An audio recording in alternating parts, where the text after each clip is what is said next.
Robinhood. It's a company that many of us might have heard of by a friend saying, hey, I just joined Robinhood over the last year, but everybody heard about it in January and February of 2021 when the GameStop squeeze got put on and Robinhood was at the center of the conversation. How did Robinhood make money? Most people didn't know. But one of the sayings in the tech world is that if you're not paying for it, you are the product. So recognize that in this case, that's absolutely true. We walk through what Robinhood does, how it makes money, and what the future likely holds for Robinhood.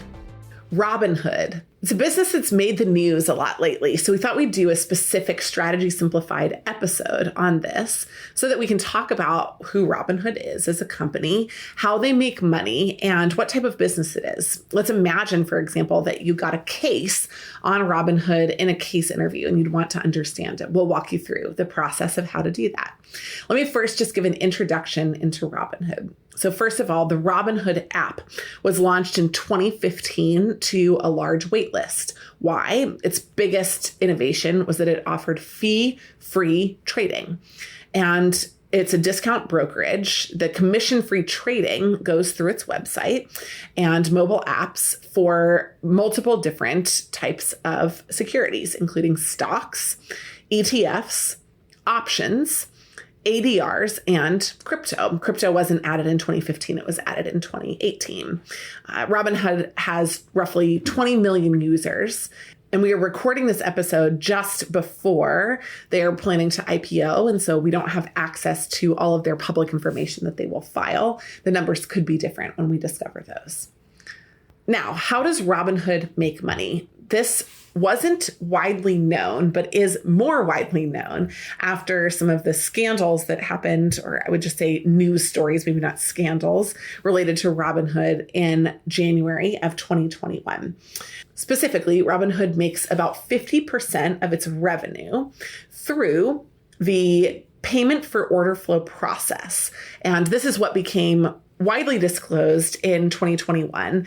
There was actually a SEC investigation in 2020 about the fact that they were not disclosing the fact that that was one of the primary ways that they were making money. So one of the names that is tied to Robinhood, Citadel Securities, is a brokerage house that does clearing. So they have two choices when they receive an order. The first choice is that they can pass it onto the market at the same rate, or the second choice is that they can execute it for a spread themselves. So they can, receive the order, wait until a different time to execute the order, and then make money off of that trade. It's one of the ways that Robinhood is then compensated, is from that payment from the order flow.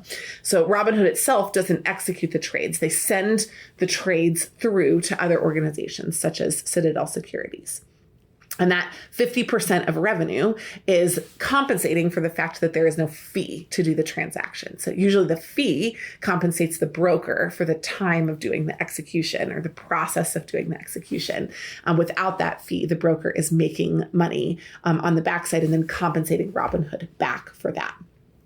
The second piece is the account interest and Robinhood Gold. So if you put money into your account, Robinhood is able to invest that money and receive a share of interest for that.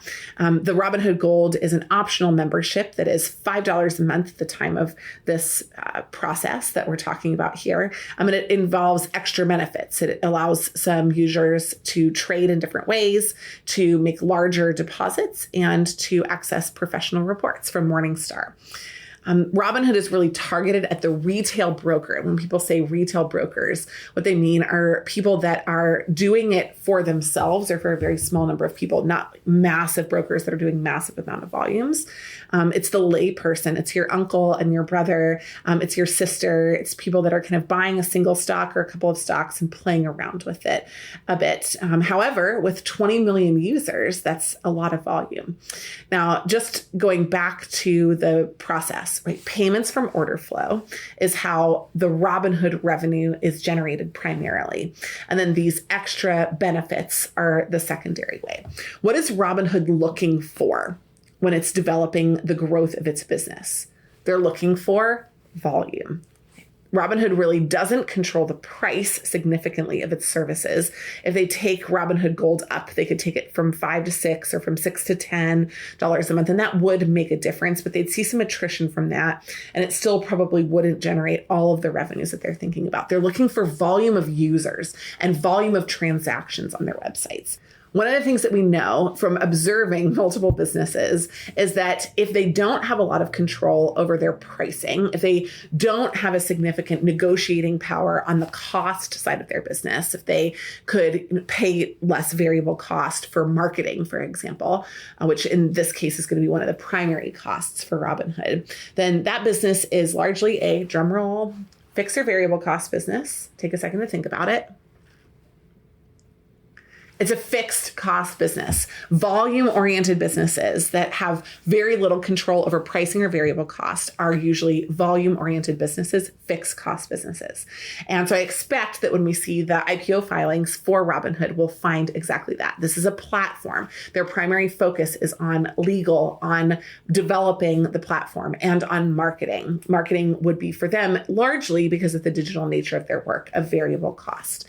But building the platform provides them with scale opportunities to leverage a single fixed cost investment that just has some incremental growth as the population grows. And that incremental growth drives outsized performance on the margin spread that they get from the other sides of their business. Now, a couple stats about Robinhood. In 2020, they generated $682 million in payment for order flow revenue. That was a 514% increase year on year, which just demonstrates the power of what happens when you have a fixed cost business that leverages its platform successfully to drive massive amounts of volume. It also suggests that when people were home for COVID-19, one of the things that they started doing was trade stocks. And the stock market's performance in March of 2020, the crazy moves that the stock market made a lot of people really interested in doing that. In addition, they added $3.4 billion to the balance sheet during the GameStop stock squeeze. So instead of paying that out, they added debt and equity onto the balance sheet to ensure that they had enough liquidity to cover issues like people ramming through volumes of trades that they had not seen before. The company was valued at $20 billion in their most recent pre-IPO valuation, but secondary shares that are trading have valued the company at about $40 billion. So we expect to see a really active interest in the Robinhood IPO, despite some of the conversation that happened around it. If you're interested in starting a business, one of the reasons that we love and recommend these kind of variable cost businesses is that as they grow, they develop barriers to entry for other people to join. They're able to deliver increased numbers of services, increased customer service, and more. And Robinhood certainly has learned a lot about that in the last 12 to 18 months. We're excited to see what Robinhood does in the future. We hope that you've enjoyed this episode to understand more about how Robinhood makes money, where it gets its revenue, and what the company does. It's so fun to go through case studies on Strategy Simplified. We learn, we think, we grow, and we hope that you do too.